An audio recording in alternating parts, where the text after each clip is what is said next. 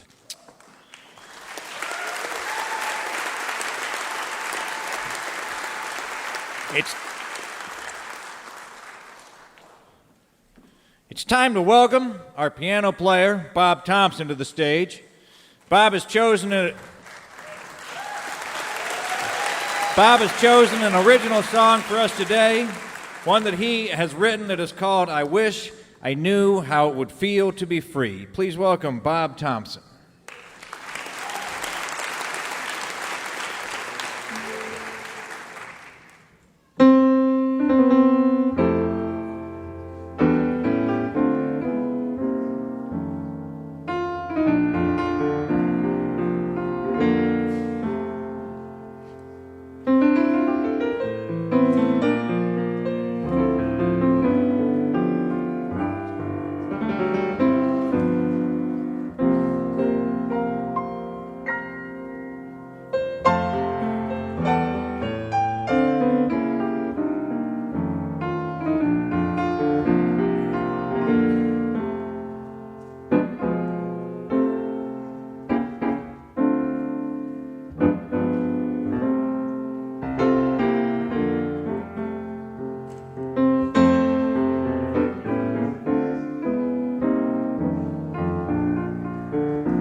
Ladies and gentlemen, Bob Thompson.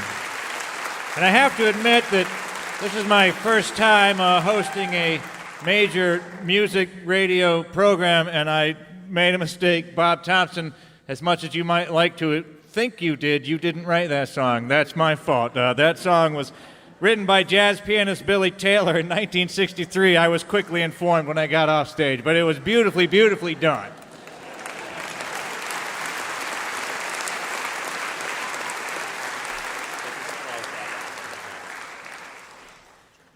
This is Bil Lepp, and you're listening to Mountain Stage, live performance radio from the Mountain State of West Virginia.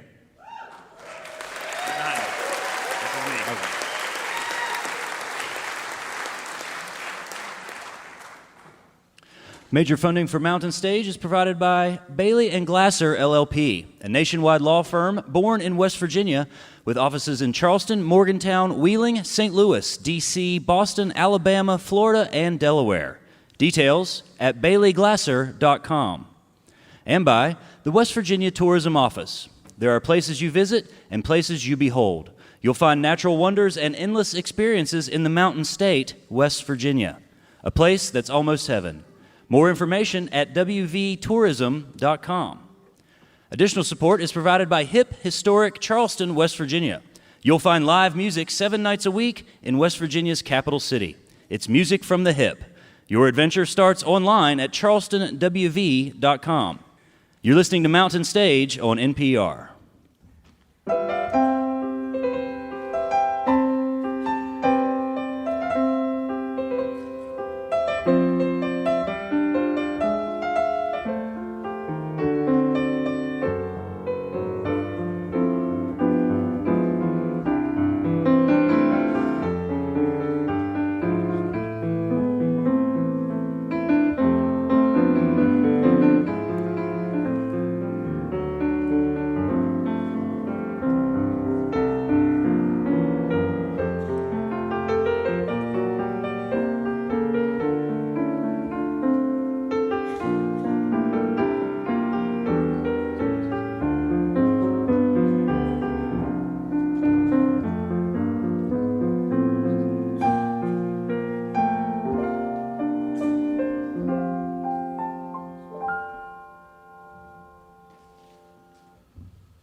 You can hear Mountain Stage guest performances, including songs not heard on the radio broadcast at NPR Music.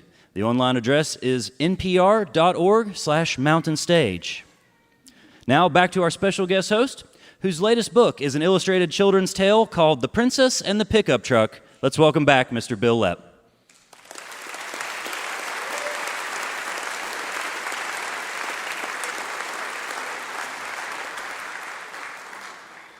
We're going to end this show in a special way. Kathy Mattea was born in South Charleston, West Virginia, and she has gone on to international fame as a multi-genre singer and musician. She left West Virginia early in her life to go to Nashville to pursue her dreams of waitressing and being a tour guide at the Country Music Hall of Fame. But when those jobs just didn't pan out, she had to settle for being a 2-time Grammy-winning and multi-hit recording artist. She has more top 10 hits than there are slots on a top 10 list. Her latest album, Pretty Bird, is a self-acknowledged headfirst plunge into finding a new voice in the journey of adapting to the changes life presents us. The fact that Kathy Mattea is a country star is impressive. The fact that she is willing to create music that is entertaining, culturally relevant, self-aware, and pays attention to the plight of everyday people facing everyday problems is laudatory. Miss Mattea says, when we sing together, it doesn't matter who you are or where you're from or who you voted for. We're all having the same experience and expressing ourselves in the same way, and that's where I want to plant my flag right now. Please welcome back to the Mountain Stage, Miss Kathy Mattea.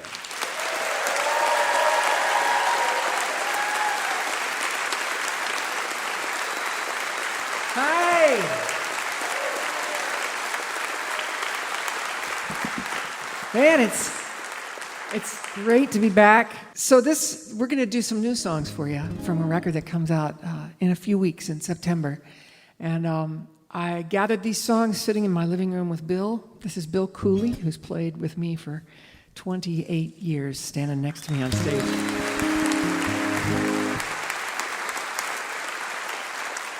And when it came time to make this record, I woke up at 3 o'clock in the morning one night and thought, I need to call Tim O'Brien. That's who I need to make this record with. And I called Tim and said, would you produce this record? And he said yes. So we've just finished having a blast in the studio. And these are some of the songs that we came out with.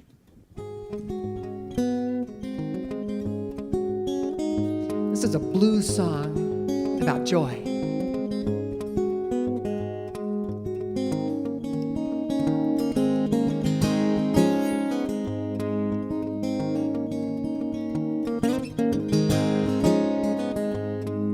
Sitting on the front porch, ice cream in my hand, melting in the sun, all that chocolate on my tongue. That's a good enough reason to live.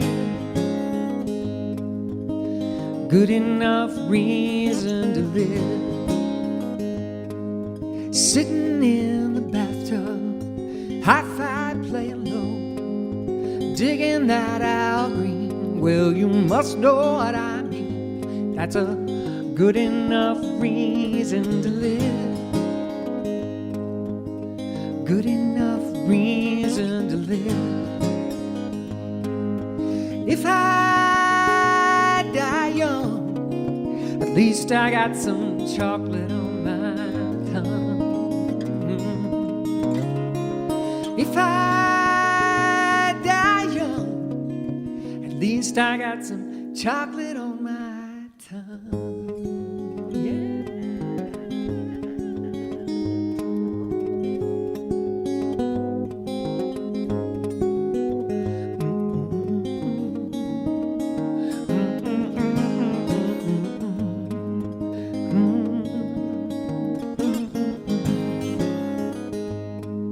Sitting in the front seat, good boy in my arms, smiling in my eyes and getting me all hypnotized. That's a good enough reason to live.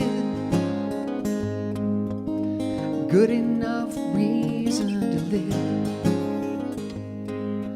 If I die young, at least I got some chocolate on my tongue, yeah, yeah, yeah, yeah. If I die young, at least I got some.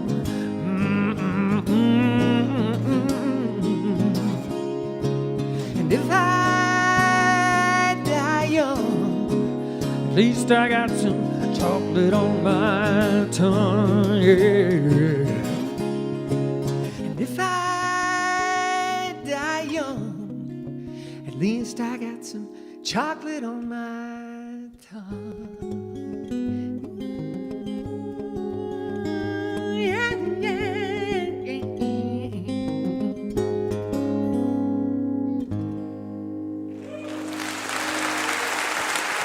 Thank you.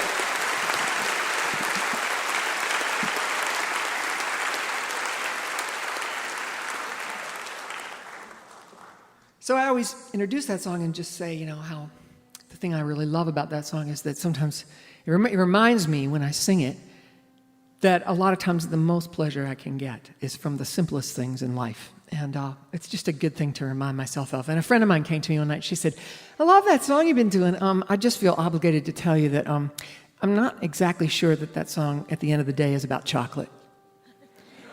Evidently, there's a double entendre going on somewhere, and I didn't pick up on it, but I love that song. Oliver Wood wrote that song. So this is an old English folk song, and usually when we're out on the road, we come out and we set up with the whole band. We'll be out this fall with a band, and we make sure we can hear each other and stuff, and play a few songs, and then dinner's ready, and everybody splits.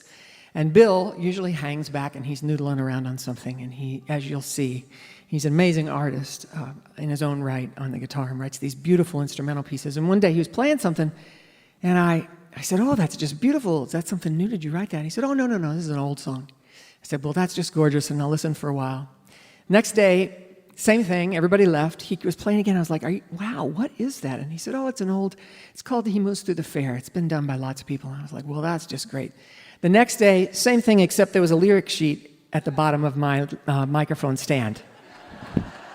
This is how he does me.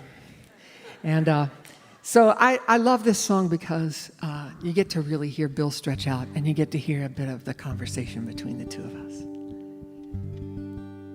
My young love said to me, my mother won't mind, and my father won't slight thee for your lack of kind.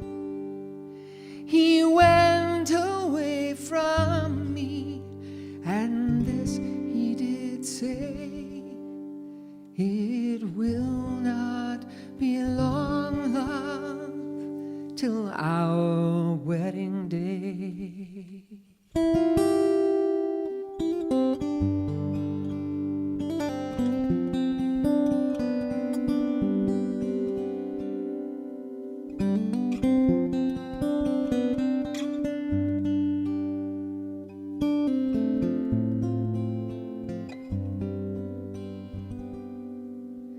He went away from me, and he moved through the fair, and slowly I watched him move here and move there. He went his way homeward with one star away, as the swan in the evening moves over the lake.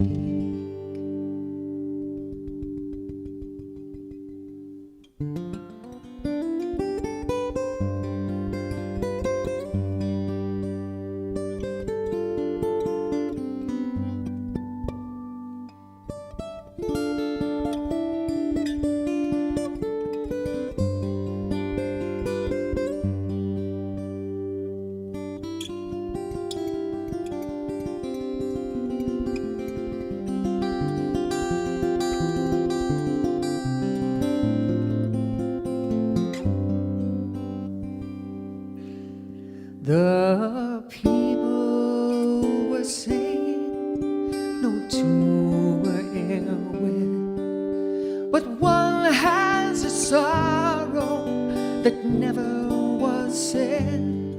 And I smiled as he passed with his goods and his gear, and that was the last that I saw of my dear.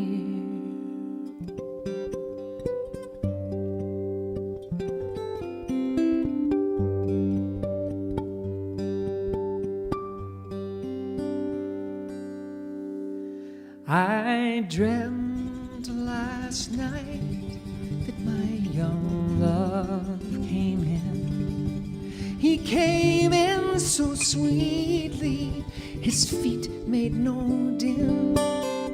He crept up beside me, and this he did say, it will not be long, love, till our wedding day. It will not be long, love, till our wedding day.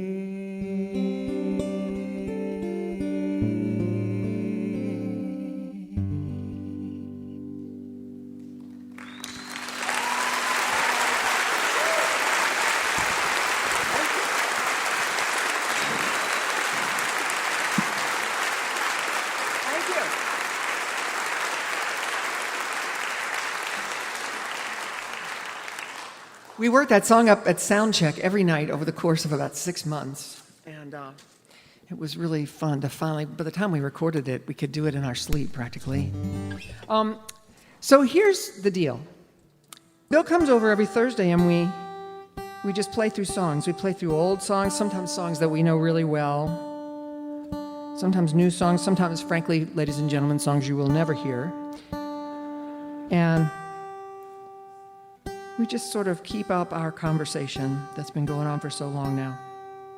So this song kind of came up, and I just pulled it up and started singing it. The next thing I know, I was just down the rabbit hole, and I hadn't thought about it in a long time. And the next thing I know, I couldn't wait to sing it out in public. We did it that weekend. We've been doing it ever since, and we recorded it on this new album. Mike Lipton is going to sit in and play with us on this, and his guitar part is just... all right. His guitar part is so great, and you'll know this song.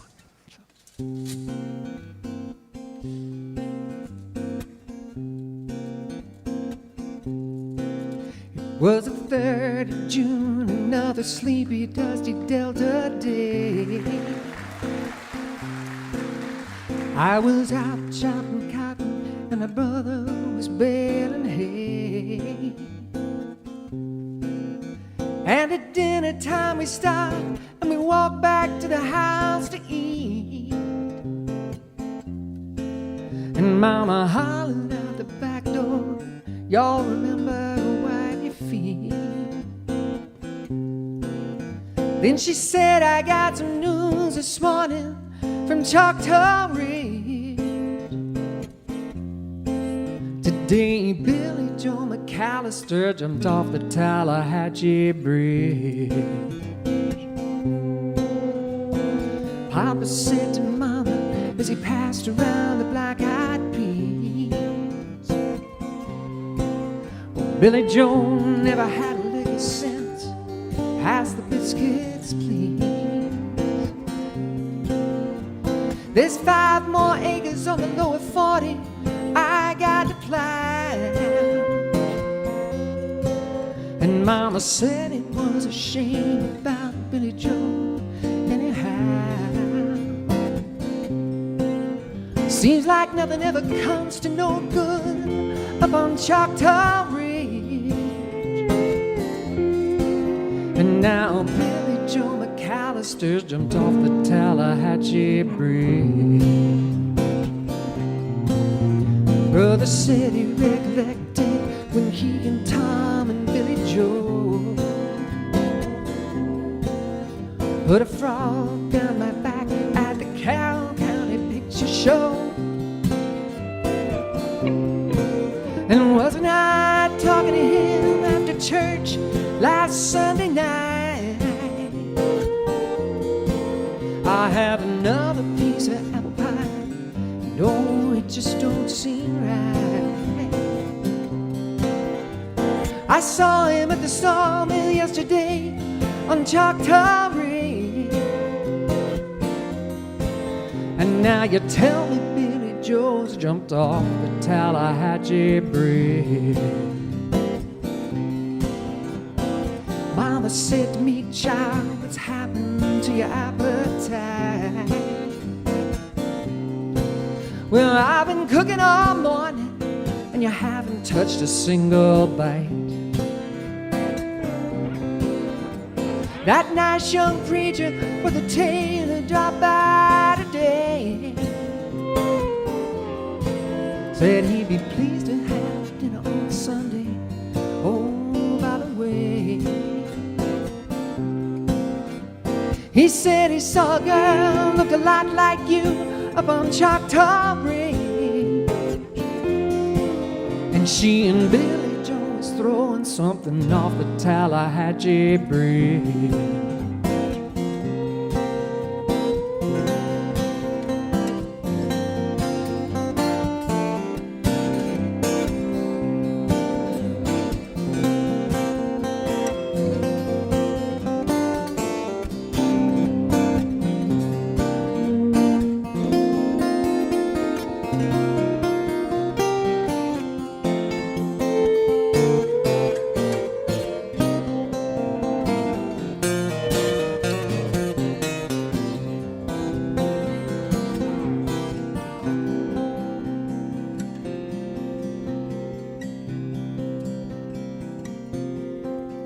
Well, a year's come and gone since we heard the news about Billy Joe.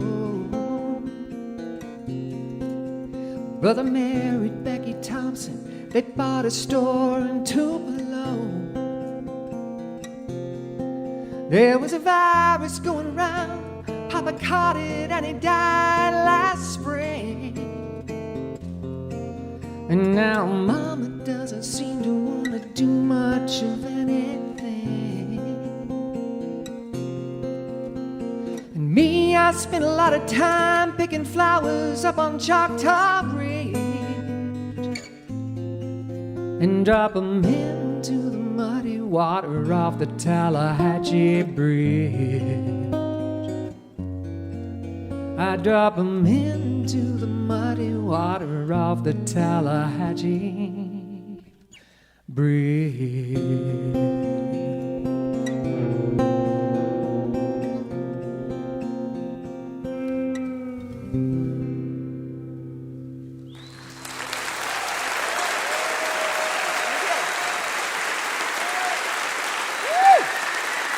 Michael Lipton.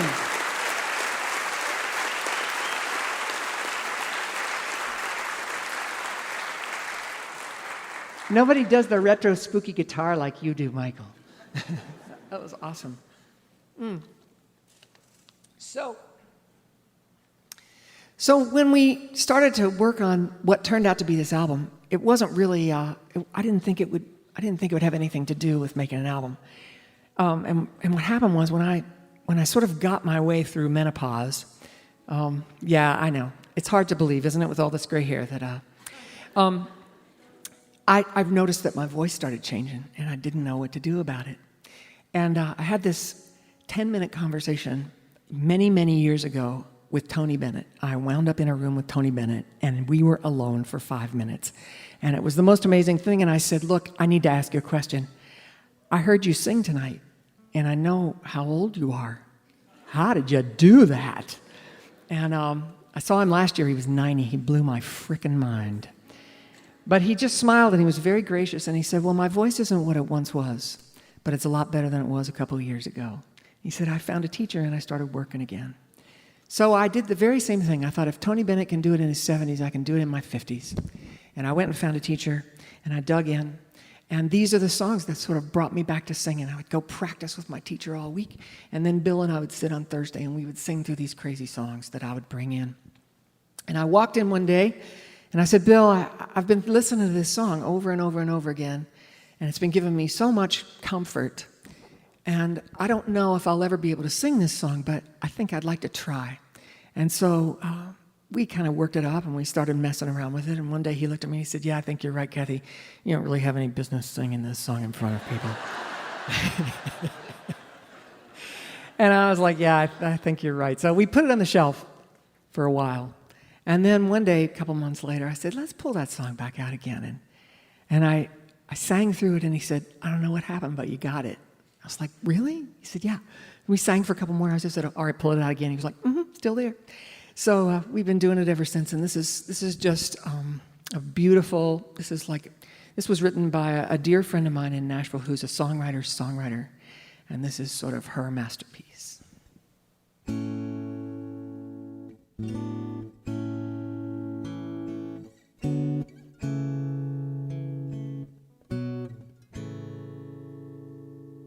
My Father could use a little mercy now.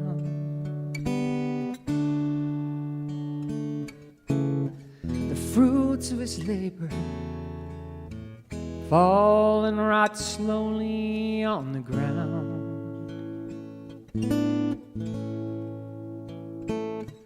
His work is almost over. It won't be long, he won't be around.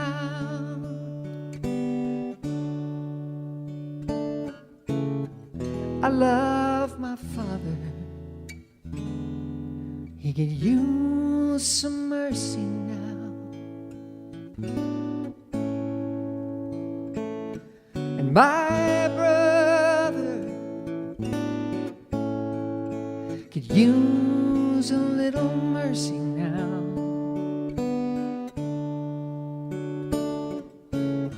He's a stranger to freedom, shackled to his fear and his doubt.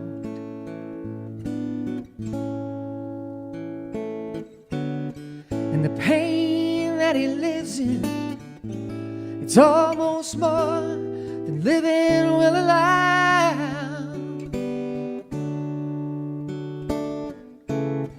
I love my brother. He could use some mercy now.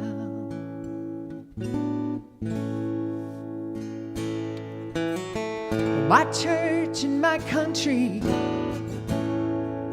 could use a little mercy now.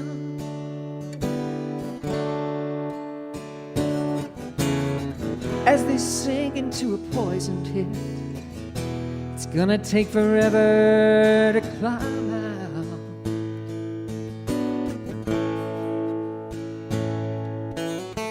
And they carry the weight of the faithful who follow them down. Oh, I love my church and country. They could use some mercy now.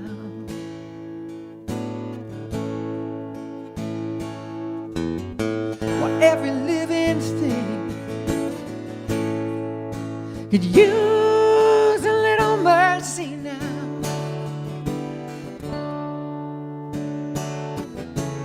Only the hand of grace can end the race toward another mushroom cloud.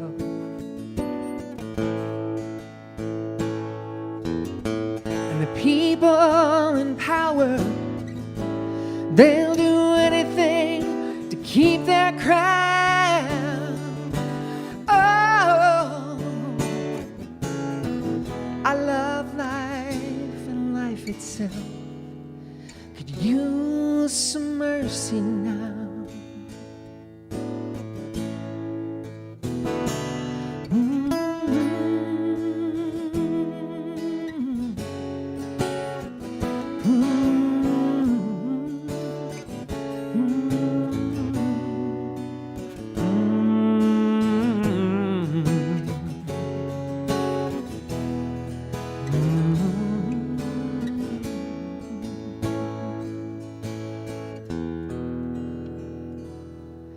We all could use a little mercy now. I know we don't deserve it, but we need it anyhow.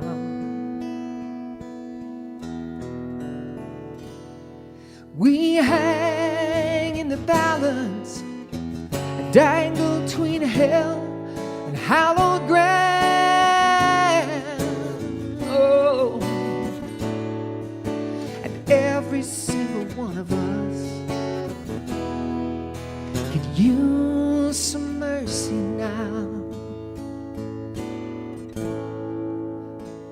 Yeah, every single one of us could use some mercy now.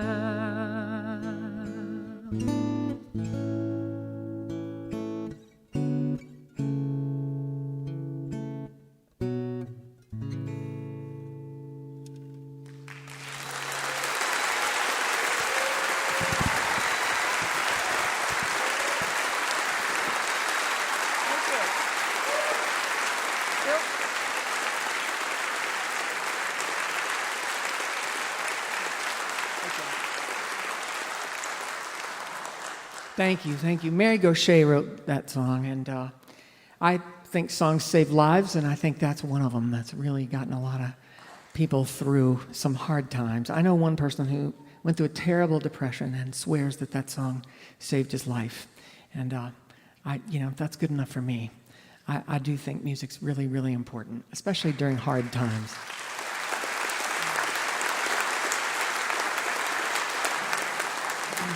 So I haven't done this song very much live, and so I have this mic, this little stand here with all my words, because I don't want to think about that. And like I said, I haven't really done this in front of people. So if it's really bad, maybe they'll cut it out of the radio show. But I have to get used to it because I've only done it at home with Bill and the dog so far. And the dog died halfway through the making of this record.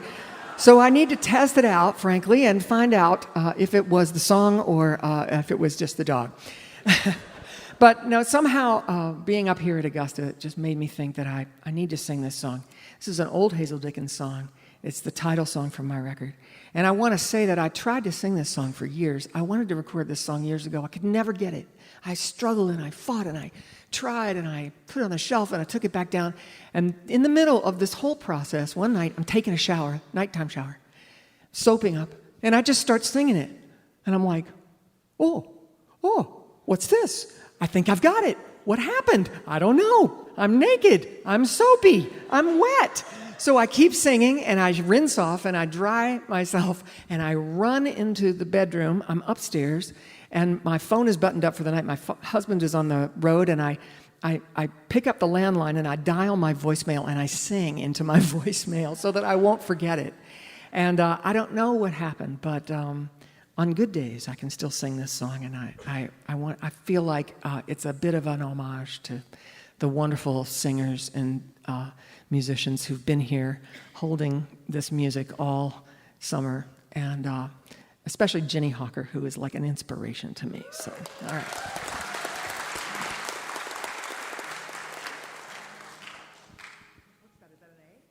Fly away, you little pretty bird. Fly, fly away. Fly away, little pretty bird. And pretty you'll always stay. I see in your eyes a promise, your own tender love you'd bring. But fly away, little pretty bird. Cold runneth the spring. Love's own tender flames warm this meeting, and love's tender songs you'd sing. But fly away, little pretty bird, and pretty you'll always stay. I cannot make you no promises, for love is such a delicate thing. Fly away, little pretty bird, for he'd only clip your wings. Fly, fly away, you little pretty bird. Fly, fly away. Fly away, little pretty bird. And pretty you'll always stay. Fly far beyond the dark mountain, to where you'd be free evermore. Fly away, little pretty bird, where the cold winter winds don't blow.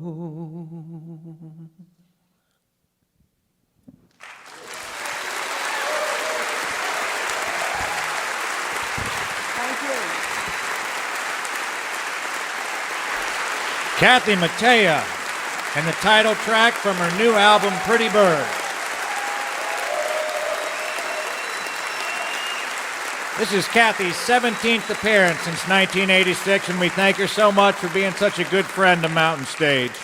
And our thanks to you folks here at the Miles Center for the Arts on the campus of Davis and Elkins College in Elkins, West Virginia. Thanks to Larry Gross for inviting me to host the show. I hope that I haven't messed it up too much. I'd like to come back and do it again. Special thanks to you there listening on the radio, because without you, there'd be no Mountain Stage at all. Thanks to you people in the audience. Thanks to everyone who supports the show. We never, ever forget how much you guys support us, and just thank you so much for continuing to give. We hope you'll be with us next time when Larry Gross returns for a show at the People's Bank Theater in Marietta, Ohio, with Natalie Prass, Jill Sobule, Red Wanting Blue, Gerf Morlix, and Todd Burge. Thanks again so much for coming out to the show. Thanks for listening on the radio. Mountain Stage is produced by Larry Gross and Adam Harris. Associate producers are Jeff Shirley and Vasilea Skoris. Assistant producer is Alexis Palmer. Production manager is Paul Flaherty. We're engineered by Francis Fisher, Richie Collins, Jim Raines, and Patrick Stevens. Production assistance by Michael Lipton, Mary Lee, Lance Schrader, Chris Mead, Big J, and Woogie. Photographic services provided by Brian Blauser.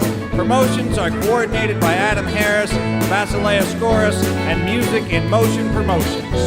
Special thanks to the Mountain Stage members, Walter and Sean Williams, for their generous support.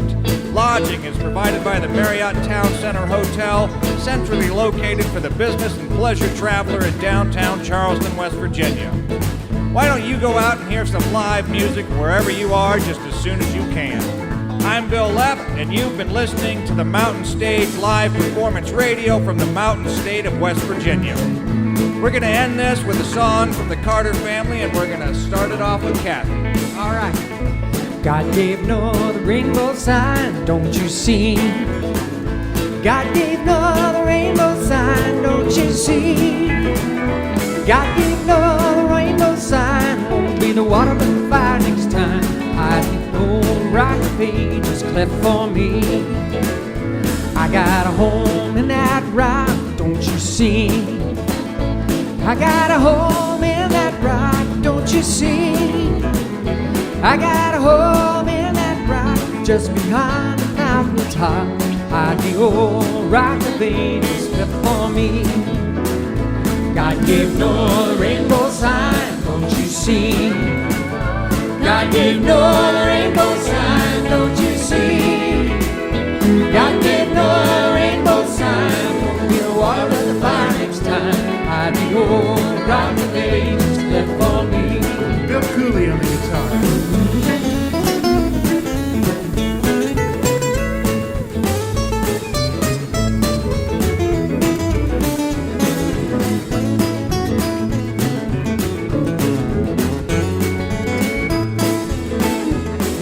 Bob Thompson on the piano.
Poor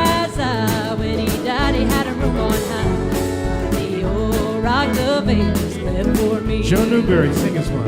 Oh, there's honey in that rock for me.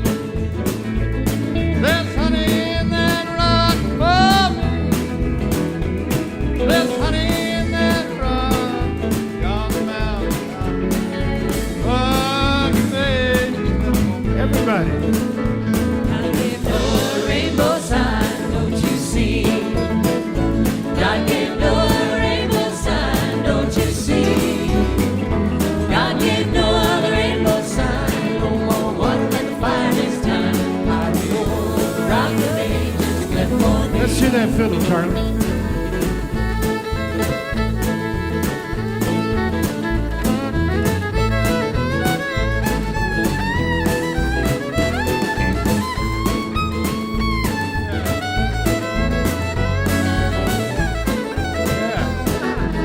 Darin Aldridge on the mandolin.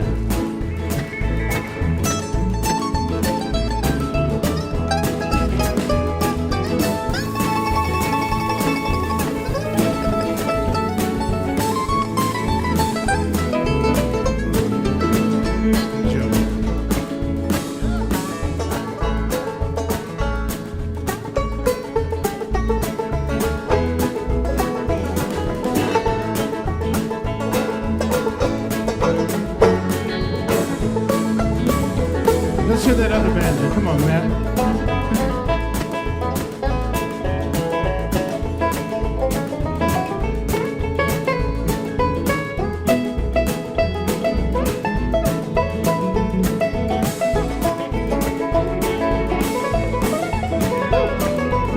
Russ Hicks on the steel guitar.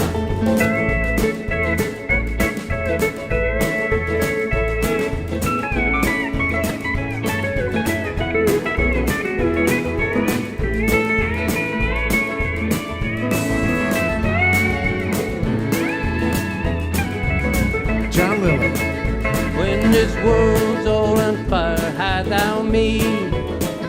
When this world's all on fire, hide thou me. When this world's all on fire, to thy bosom I'll retire. Hide me your rock of ages left for Bring it home, me. Kevin. He's standing with the fire will roll, hide not me. He's standing with the fire will roll, hide not me. He's standing with the fire will roll, how will it be with my poor soul? Hide your rock of ages left for me. God gave Noah a rainbow sign, don't you see? God gave Noah a rainbow sign, don't you see? God gave Noah the rainbow sign, no more water in the fire this time. Hide the old rock of ages left for me.